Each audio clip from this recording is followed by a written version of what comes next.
బాగానే సంపాదించాడే. వచ్చారా? మా ఆఫీస్కి వచ్చినందుకు థ్యాంక్స్ సుమి.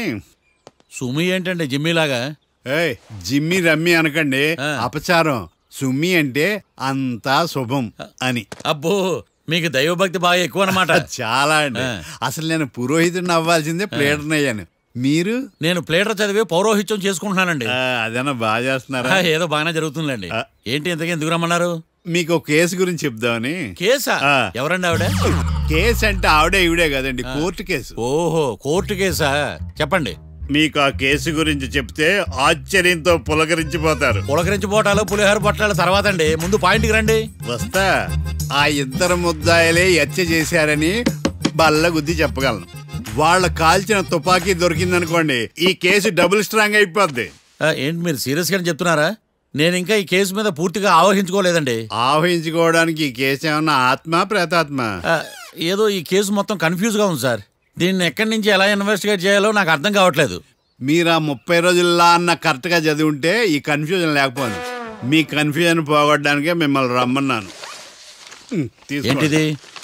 Evidence file. Evidence file sir? నాకు దేనికి? ఈ కేసులో మీకు హెల్ప్ అవుద్ది. హెల్పా? నాకేమైనా బుష్ చేస్తున్నావా? బుష్టా? భిక్షం వేస్తున్నావా? భిక్షమా? ఏంటండి అంత కఠినంగా మాట్లాడుతున్నారు? కఠినంగా మాట్లాడక కవులుంచుకుని మాట్లాడమంటావా? రెస్పెక్ట్ ఇచ్చి మాట్లాడు. నీకు రెస్పెక్ట్ ఇచ్చేదేంట్రా? రా. అవునరా? మళ్ళీ రానా? లేకపోతే నన్నే మోసం చేద్దాం అనుకున్నావా?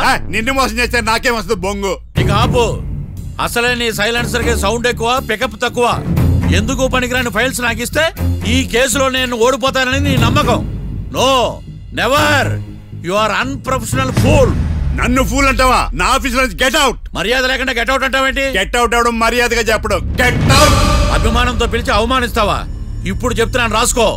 నీ ఇన్వెస్టిగేషన్ తప్పని, నా ఇమాజినేషన్ కరెక్ట్ అని ప్రూవ్ చేస్తాను. నేను సరదాగా వాదిస్తేనే సంవత్సరం గుర్తుంటుంది. అదే నేను సీరియస్ గా వాదిస్తే నీ కెరీర్ అంతా గుర్తుంటుంది. నా పవర్ ఏంటో నీకు తెలియదు. ఆఫీసులో పవర్ ఉన్నంత మాత్రం నువ్వు పవర్ఫుల్ అయిపోతావా? ఈ కేసులో నిన్ను ఓడించిన తర్వాత నా పేరు ప్రఖ్యాతులు మరింత వెలిగిపోతాయి. వెలిగిపోవడానికి నువ్వేమైనా ఒలింపిక్ జ్యోతివా, జీవన జ్యోతివా? ఆశా జ్యోతివి కూడా కాదు. నేను ఇంతవరకు ఒక్క కేసు కూడా ఓడిపోలేదు. నేను గెలవటానికి నాకు ఇప్పటి వరకు ఒక కేసు కూడా రాలేదు. నా సర్వీస్ లో this is after all one of the cases. ఇది నాకు one and only one case. కొండ బద్దలు కొట్టి చెప్తున్నాను, ఈ కేసు నేనే గెలుస్తాను. నువ్వు కుండ బద్దలు కొట్టి చెప్తే నేను కుంకుడుకాయలు కొట్టి మరీ చెప్తున్నా. ఆ కాయలే పగలు కొట్టి చెప్పుకో. ఈ కేసు గెలిచేది నేనే. డియా జోడి. నేను పోటీలోకి దిగినంత వరకే బారిస్టర్ని. వన్స్ దిగానంటే డిజాస్టరే. నేను కేసు వాదించడం మొదలు పెడితే ఎక్కడ ఆపాలో నాకే తెలియదు. ఒక్కసారి నా ఆచారం పక్కన పెట్టి బరిలోకి దిగానంటే నీ గ్రహచారం మారిపోతుంది. నన్ను కేసు వాదించకుండా ట్రై చేయి, లేదంటే నువ్వు ఓడిపోవటానికి వెయిట్ చేయి. నువ్వు ఈ కేసు గెలవడం ఇంపాసిబుల్. ఇంపాసిబుల్? ఇస్త్రీ పెట్టా. ఈ కళ్ళలో వేడి చూసావా? నా ఒళ్ళు ఎలా కాలిపోతుందో చూసావా? థర్మామీటర్ టచ్ చేస్తే పగిలిపోద్ది. జ్వరం వచ్చిందేమో చూపించుకో. ఇప్పుడు చెప్తున్నా, గుర్తు పెట్టుకో. ఈ కేసు గెలిచేది నేనే. చూద్దాం. ఈ డైలాగ్ లో కొంచెం ఫోర్స్ తగ్గింది. ఈ కేసు గెలిచేది నేనే.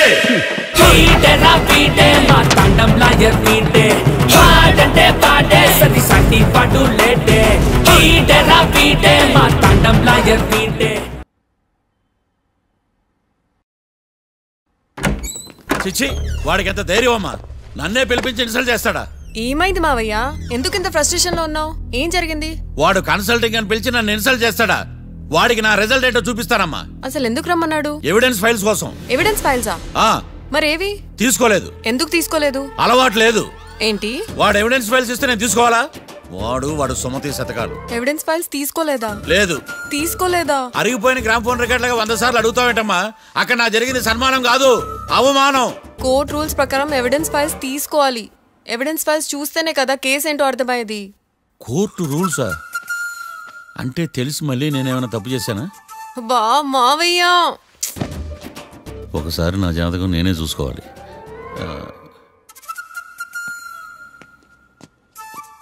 అమ్మా కీర్తి, నువ్వేం బాధపడకు. ఆ ఫైల్స్ తీసుకొచ్చే బాధ్యత నాది. బావా బావా వినపడతాను చెప్పా. ఈ మధ్య జైలుకి పోయిన వాళ్ళందరూ బాగా ఫేమస్ అవుతారా? ఈ లెక్క మనం కూడా ఫేమస్ ఫిగర్సే బావు. రే, ఫేమస్ అవ్వాలంటే ముందు రిలీజ్ అవ్వాలిరా. ఆడి వల్ల మనం వీపీలో ఫేమస్ అవుతున్నాం. కరెక్టే బావా. వాడు కోర్టులో చేసే ఓవర్ యాక్షన్ వల్ల మనకి అబాయిసినట్టుంది. కేరళకి వరదలు వచ్చినట్టు మన జీవితాల్లోకి వీడు వచ్చాడు. ఆడు హెల్ప్ చేస్తున్నాడు, ఆడే లా ప్రాక్టీస్ చేసుకుంటున్నాడు. నాకైతే ఏం అర్థం కావట్లా. ఛీ, వస్తారా బెయిల్ ఇస్తారా? అయ్యా వాడైతే మనకి కేసులో గెలిపిస్తాడ నమ్మకమేలే. ఛీ. ఫస్ట్ డే నుంచి వాడిని మనం నెగిటివ్ గానే చూస్తున్నాం. అది కరెక్ట్ కాదు. ఒకసారి పాజిటివ్ గా చూద్దాం. నాకెందుకో వాడు మనల్ని కేసులో గెలిపించి మన జీవితాల్లో దీపాలు వెలిగిస్తారన్న నమ్మకం నాకుంది.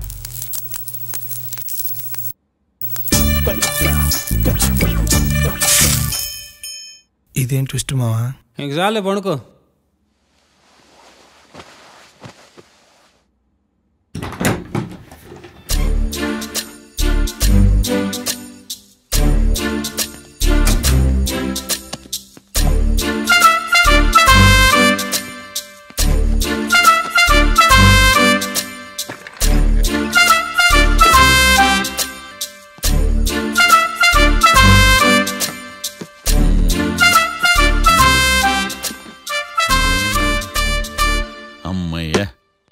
దొరికిందిలే దొరికిందిలే.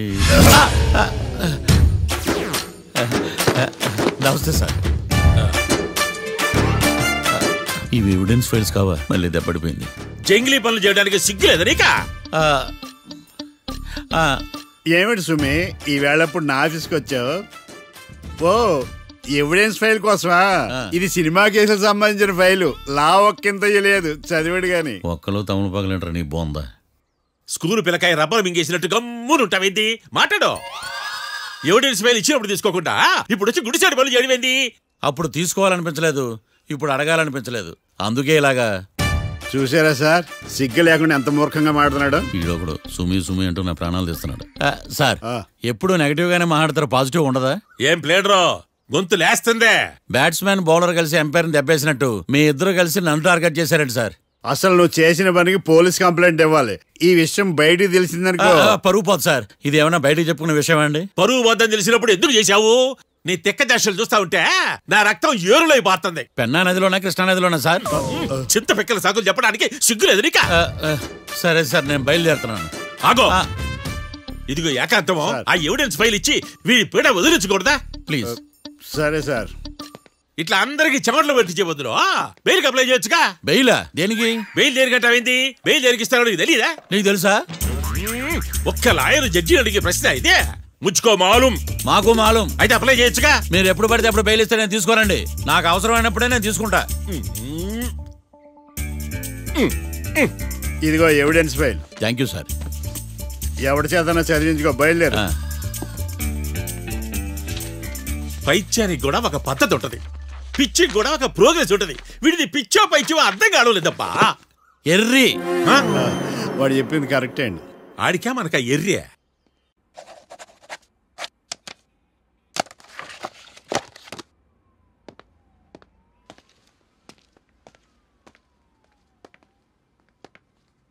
ఎవరు రావాలు? Bank staff. ఏంటి అంత సీరియస్గా ఆలోచిస్తున్నావు? నన్ను జాబ్లో సస్పెండ్ చేశారు. వాట్? నేరం రుజువైన నిర్దోషం ప్రూవ్ అయ్యే వరకు నేను తిరిగి జాబ్లో చేరలేను. నేను తప్పకుండా కేసు నుంచి బయటకు తీసుకొస్తాను, నాది బాధ్యత. అనవసరంగా నువ్వు నా వల్ల చాలా సఫర్ అవుతున్నావు. నాకు నీ మీద ప్రేమ ఉందని గుర్తుపెట్టుకున్నాను, కానీ స్వార్థం ఉందని గుర్తించలేకపోయాను. అందుకే ఒక నిర్ణయానికి వచ్చాను. ఏంటది? మనం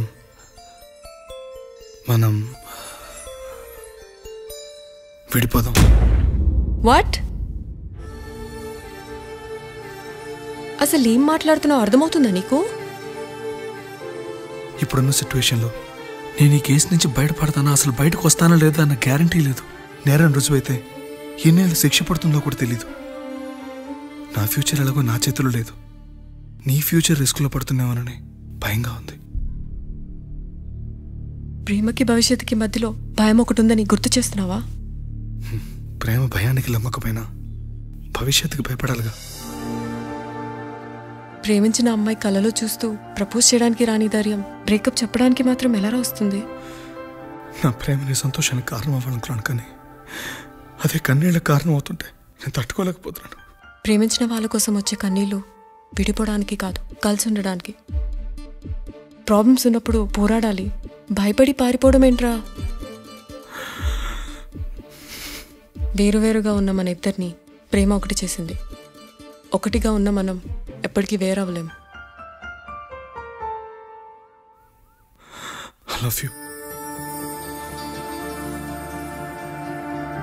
Love you too.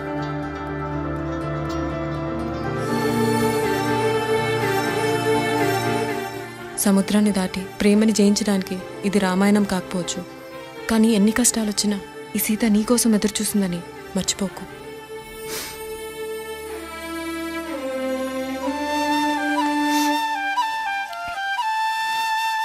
సారీ బావా, ఇదంతా నా వల్లే జరిగిందిరా.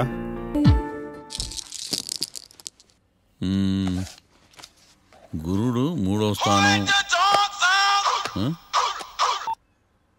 హలో, నేను లాయర్ మాట్లాడని మాట్లాడుతున్నా. ఓ మీరా? మీ అబ్బాయి జాతకం ఇప్పుడే సరి చేస్తున్నా. మీరేం టెన్షన్ పడకండి. మీ అబ్బాయి పెళ్ళికి మంచి ముహూర్తం పెట్టే బాధ్యత నాది. నన్ను నమ్మండి. ఉంటాను. ఎవరు మావయ్య ఫోన్లో ముహూర్తం పెడతానంటున్నారు? అదేనమ్మా, కొత్త కేసు ఒకటి వచ్చింది. టేకప్ చేసే ముందు మంచి ముహూర్తం చూద్దామని. కొత్త కేసు ఏంటి మావయ్య? ముందు నువ్వు కూర్చోమ్మా, అసలే ఎండను పడొచ్చావు. ఇంకేంటమ్మా కబుర్లు? ఇప్పుడు మళ్ళీ కొత్త కేసు దేనికి? ఉన్న కేసుకే బెయిల్ అప్లై చేయట్లేదు నువ్వు. చూడమ్మా, బెయిల్ తీసుకోవటం నాకు చేతగా కాదు.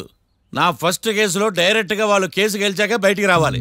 అంతేగాని బెయిల్ తీసుకుని బయటకు వస్తే నాకు అవమానం, నన్ను నేను తగ్గించుకున్నట్టు అవుద్ది. ఇది నా సెంటిమెంట్ అమ్మా. నేను ఫిక్స్ అయ్యా, నువ్వు కూడా ఫిక్స్ అయిపో. అంతే. అంతేనా? అంతే. Sir, snacks time. ఈసారి ఏ గుళ్ళోదిరా? గుళ్ళోది కాదు, మా ఇంటానికి కైప్సాం భజన జరుగుతుంటే 2 దండాలు పెట్టి 4 కప్పులు తెచ్చేసా. బయటికి వెళ్ళరా. చాలా బాగుంటాయి సామే. హలో, ఏందైనా ప్రసాద్ తినే ప్రాప్తే లేదు, ఇది కూడా మనకే. ఏమ్మా, ప్రసాదం ఏమైనా తింటావా? అసలు నువ్వు ఎందుకు వచ్చావమ్మా? ఏం లేదు మావయ్య, మీరు ఇచ్చిన ఎవిడెన్స్ ఫైల్ ని స్టడీ చేశాను. మర్డర్ జరిగిన ప్లేస్కి వెళ్ళి ఇన్వెస్టిగేట్ చేసి ఈ కేసుకి సంబంధించిన నోట్స్ ప్రిపేర్ చేశాను. Very good. ఒక్కసారి నువ్వు ఈ ఫైల్స్ చెక్ చేస్తే ఈ కేసుకి హెల్ప్ అవుతుందేమో మావయ్య. అది అక్కడ పెట్టేళ్ళమ్మా, నేను తర్వాత చూస్తా కదా. ప్లీజ్ మావయ్య, చూడండి ఒకసారి. అలాగేనమ్మా, అక్కడ పెట్టు. నువ్వు బయలుదేరు. రే, పాపకు ఒక ఆటో చెప్పు. ముందు ఈ జాతకం సంగతి చూడాలి. యువర్ ఆనర్, ఈ కేసు ఇన్వెస్టిగేషన్ సంబంధించిన పేపర్స్, ఫోటోస్, ఎవిడెన్స్ కాపీస్ ని కోర్టు వారికి సబ్మిట్ చేస్తున్నాను.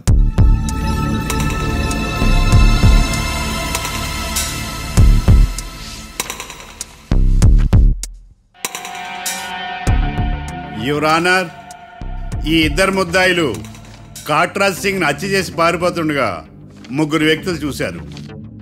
ఆ 3 సాక్షుల్ని కోర్టులో ప్రవేశపెట్టవలసిందిగా మిమ్మల్ని కోరుకుంటున్నాను. Permission granted. భద్రం భద్రం భద్రం. మీ పేరు? భద్రం సార్. మీరు ఏం చేస్తుంటారు? నేను రైల్వే గార్డెన్ సార్. ఆ రోజు ఏం జరిగిందో కోర్టు వారికి చెప్పండి. ఆ రోజు డ్యూటీ పూర్తి చేసుకుని ఇంటికి వెళ్ళేసరికి అర్ధరాత్రి అయింది. బాగా ఆకలేసింది. మా ఆవిడ నిద్ర లేపడం ఎందుకని నేనే టిఫిన్ చేసుకుంటున్నాను. కరెక్ట్ గా అదే టైంకి అదిగో వాళ్ళిద్దరున్నారే, వాళ్ళు దాబాలోకి వెళ్ళడం నేను చూశాను సార్. కొంచెం సేపు తర్వాత నేను టిఫిన్ తింటున్నప్పుడు నాకు తుపాకీ కాల్చిన శబ్దం వినిపించింది. ఏమైందని టెన్షన్తో బాల్కనీ దగ్గరికి వెళ్ళి చూసేసరికి వాళ్ళిద్దరూ హడావుడిగా కారులో పారిపోయారు sir.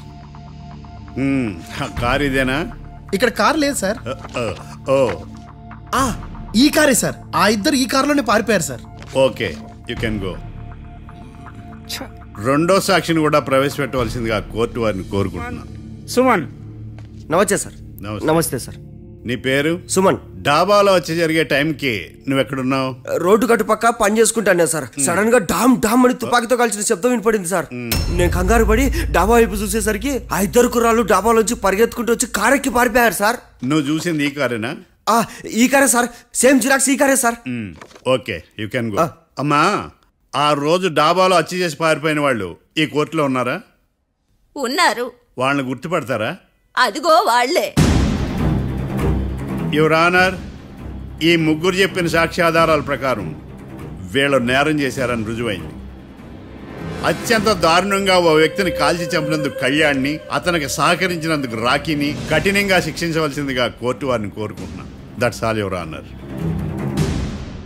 Mister defence lawyer, mister Marthandam,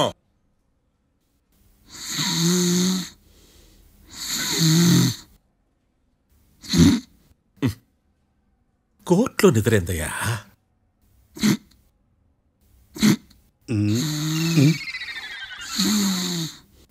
ఇతను లాయర్గా ఎందుకు పెట్టుకున్నారయ్యా? మార్తాండం గారు, మిస్టర్ మార్తాండం, చర్చి గారు వాదించమంటున్నారు, కేసు విచారించండి. సార్, ఆ ఏకాంతం చెప్పిందంతా సొల్లండి, వాడి మాటలు నమ్మకండి. That's all your honour. దీన్ని తీవ్రంగా ఖండిస్తున్నా యువర్ ఆనర్. ఇతను సొల్లు గిల్లు అని అన్పార్లమెంటరీ లాంగ్వేజ్ వాడుతున్నాడు. లా చదివాడా, ఎల్కేజీ చదివాడా? నేను కూడా తీవ్రంగా ఖండిస్తా ఉండాలి లేవయ్యా. మీరు కూర్చోండి. సొల్లు అనే మాటను కోర్టు రికార్డుల నుంచి తొలగిస్తున్నాను. Mister Martandam, yes sir. లేచి నిలబడవయ్యా.